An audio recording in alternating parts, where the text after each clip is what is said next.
Hi ಸ್ನೇಹಿತರೆ, welcome back to my channel. ಹೇಗಿದ್ದೀರಾ? ಚೆನ್ನಾಗಿದ್ದೀರಾ ಅಂತ ಭಾವಿಸ್ತೀವಿ. ನಾವು ಕೂಡ ಚೆನ್ನಾಗಿದ್ದೀವಿ. ಅರ್ಪಿತಾ ಕ್ರಿಯೇಷನ್ ಚಾನಲ್ ಯಾರಾದರೂ ಹೊಸಬ್ರು ವಿಡಿಯೋ ನೋಡ್ತಾ ಇದ್ದರೆ ಸಬ್ಸ್ಕ್ರೈಬ್ ಆಗಿಲ್ಲ ಅಂದರೆ ಸಬ್ಸ್ಕ್ರೈಬ್ ಆಗಿ ಸಪೋರ್ಟ್ ಮಾಡಿ ಅಂತ ಕೇಳ್ಕೊತೀನಿ ಸ್ನೇಹಿತರೆ. ಇವತ್ತಿನ ವಿಡಿಯೋದಲ್ಲಿ ತುಂಬ ಸಿಂಪಲ್ ಆದ ಅರ್ಜೆಂಟಾಗಿ ಹೊಟ್ಟೆ ಶೀತ ಇದ್ದರೆ ಸಿಂಪಲಾಗಿ ಮಸಾಲೆ ರೈಸ್ ಮಾಡುವಂಥ ವಿಧಾನ ತೋರಿಸ್ತಾ ಇದ್ದೀನಿ. ನಾನಿಲ್ಲಿ ಈರುಳ್ಳಿನ ಕಟ್ ಮಾಡ್ಕೊಂಡಿದ್ದೀನಿ, ಮತ್ತು ಟೊಮೊಟೊ ಮತ್ತು ಕರಿಬೇವನ್ನ ತಗೊಂಡಿದ್ದೀನಿ. ಅರ್ಜೆಂಟಲ್ಲಿ ಮಾಡಿದ್ದು ಸ್ನೇಹಿತರೆ, ಹಾಗಾಗಿಬಿಟ್ಟು ನಿಮಗೂ ತೋರಿಸ್ತಾ ಇದ್ದೀನಿ. ನೋಡಿ, ಆಯಿಲ್ನ ಹಾಕ್ಕೊಂಡಿದ್ದೀನಿ ಕುಕ್ಕರಲ್ಲಿ, ಮತ್ತು ಒಂಚೂರು ಸಾಸಿವೆ ಮತ್ತು ಒಂಚೂರು ಜೀರಿಗೆನ ಹಾಕ್ಕೊಂಡಿದ್ದೀನಿ. ಸಾಸಿವೆ ಜೀರಿಗೆ ಹಾಕಿದ್ಮೇಲೆ ಸ್ವಲ್ಪ ಕರಿಬೇವನ್ನ ಹಾಕ್ಕೊಂಡಿದ್ದೀನಿ. ತುಂಬ ಈಸಿ, ತುಂಬ ಸಿಂಪಲ್ ಮೆಥಡಲ್ಲಿ ಮಾಡಿರುವಂಥ ರೈಸ್ ಇದು.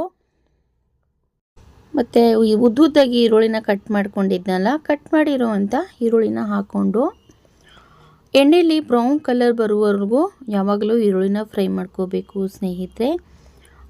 ತುಂಬ ಹೊಟ್ಟೆ ಹಸಿತಾ ಇದ್ದರೆ, ಅರ್ಜೆಂಟಲ್ಲಿ ಏನಾದರೂ ಮಾಡಬೇಕನ್ಸುತ್ತಲ್ವ, ಆ ಟೈಮಲ್ಲಿ ಈ ಥರ ರೈಸನ್ನು ಮಾಡ್ಕೊಂಡು ತಿನ್ಕೋಬಹುದು ಅಂತ ನಾನು ತೋರಿಸ್ತಾ ಇದ್ದೀನಿ. ಈರುಳ್ಳಿ ನೋಡಿ ಬ್ರೌನ್ ಕಲರ್ ಆಗಬೇಕು, ಅದಕ್ಕೆ ಸ್ವಲ್ಪ ಚೆನ್ನಾಗಿ ಫ್ರೈ ಮಾಡಬೇಕು. ನೋಡಿ, ಅದು ಬೇಯ್ತಾ ಇರೋದು ಈರುಳ್ಳಿ ಹೊಗೆ ಬರುತ್ತಲ್ಲ, ಅದು ಮೊಬೈಲ್ಗೆ ಸ್ವಲ್ಪ ಇದಾಗುತ್ತೆ, ಆಗೋಬಿಟ್ಟು ಹಿಂದೆ ತಗೊಂಡೆ.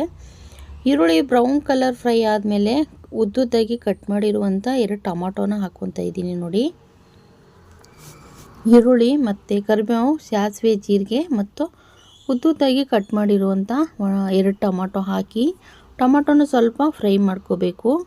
ನಾನಿಲ್ಲಿ 2 ಚಿಕ್ಕ ಟೀ ಲೋಟದಿಂದ 2 ಲೋಟ ಅಕ್ಕಿ ನೆನೆಸ್ಬಿಟ್ಟಿದೆ.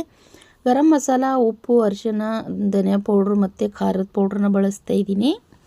ಸಿಂಪಲ್ ಆದ ಗರಂ ಮಸಾಲ ಮತ್ತು ಧನಿಯಾ ಪೌಡ್ರು, ಉಪ್ಪು, ಅರಿಶಿನ ಮತ್ತು ಖಾರದ ಪೌಡ್ರು ಬಳಸ್ತಾ ಇದ್ದೀನಿ. ಇವು 3 ಮಸಾಲೆನ ಹಾಕ್ಕೊತಾ ಇದ್ದೀನಿ. ಅರ್ಜೆಂಟಾಗಿ ನಮಗೆ ಈ ಥರನೇ ಮಾಡ್ಕೋಬೋದು ಸ್ನೇಹಿತರೆ. ಆಮೇಲೆ ಟೇಸ್ಟು ತುಂಬ ಚೆನ್ನಾಗಿರುತ್ತೆ ಸ್ನೇಹಿತರೆ. ಇದೆಲ್ಲ ಮಸಾಲೆ ಹಾಕಿದ್ಮೇಲೆ ಸ್ವಲ್ಪ ಚೆನ್ನಾಗಿ ಫ್ರೈನ ಮಾಡ್ಕೋಬೇಕಾಗುತ್ತೆ. ಫ್ರೈ ಆದಮೇಲೆ ನಾನು ತೊಳೆದು ನೆನೆಸಿರುವಂಥ ಅಕ್ಕಿನ ಹಾಕ್ಕೊತಾ ಇದ್ದೀನಿ. ಅಕ್ಕಿ ಹಾಕಿಬಿಟ್ಟು, ಅಕ್ಕಿ ಸ್ವಲ್ಪ ಈರುಳ್ಳಿ ಮಸಾಲೆ ಎಲ್ಲ ಹಾಕಿರ್ತೇವಲ್ಲ, ಅಕ್ಕಿ ಅದರಲ್ಲಿ ಫ್ರೈ ಮಾಡಿದರೆ ಟೇಸ್ಟ್ ಚೆನ್ನಾಗಿ ಬರುತ್ತೆ. ಹಾಗಾಗಿಬಿಟ್ಟು ಅಕ್ಕಿನೂ ಅದರಲ್ಲಿ ಸ್ವಲ್ಪ ಫ್ರೈನ ಮಾಡಿದ್ದೀನಿ. ಈ ಥರ ಫ್ರೈ ಮಾಡ್ಕೋಬೇಕು.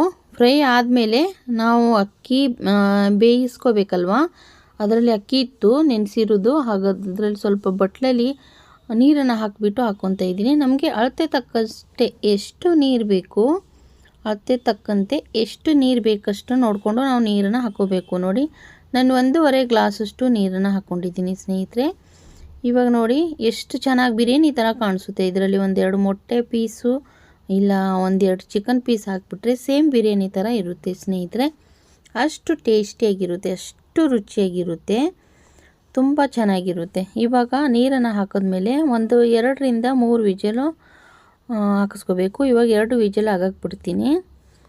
2 ವಿಜಲ್ ಆಗಿದೆ ನೋಡಿ ಸ್ನೇಹಿತರೆ. ಇವಾಗ ಓಪನ್ ಮಾಡಿದಾಗ ಅದು ಹೊಗೆ ಬರುತ್ತಲ್ವ, 2 ವಿಜಲ್ ಆಗಿದೆ ನೋಡಿ. ಸೇಮ್ ಬಿರಿಯಾನಿ ಥರ ಆಗಿದೆ ಸ್ನೇಹಿತರೆ.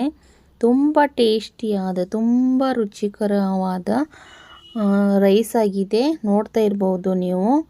ಇದೇ ಥರ ನಾವು ಮನೆಯಲ್ಲಿ ಟ್ರೈ ಮಾಡ್ಕೋಬೋದು. ಅರ್ಜೆಂಟಲ್ಲಿ ಹೊಟ್ಟೆ ಹಸಿತಾ ಇದ್ದರೆ ಈ ರೈಸನ್ನು ಟ್ರೈ ಮಾಡಿ. ನೋಡಿ, ತುಂಬ ಚೆನ್ನಾಗಿರುತ್ತೆ. ನಿಮ್ಗೇನಾದರೂ ವಿಡಿಯೋ ಇಷ್ಟ ಆಗಿದರೆ ಸ್ನೇಹಿತರೆ ಲೈಕ್ ಮಾಡಿ, ಶೇರ್ ಮಾಡಿ, ಸಬ್ಸ್ಕ್ರೈಬ್ ಮಾಡಿ, ಅರ್ಪಿತಾ ಕ್ರಿಯೇಷನ್ ಚಾನಲ್ ಸಪೋರ್ಟ್ ಮಾಡಿ ಅಂತ ಕೇಳ್ಕೊತಾ ಇದ್ದೀನಿ. ಮತ್ತು ನೆಕ್ಸ್ಟ್ ವಿಡಿಯೋದಲ್ಲಿ ಸಿಗೋಣ. ಎಲ್ಲರಿಗೂ ತುಂಬ ಹೃದಯದ ಧನ್ಯವಾದಗಳು ಸ್ನೇಹಿತರೆ.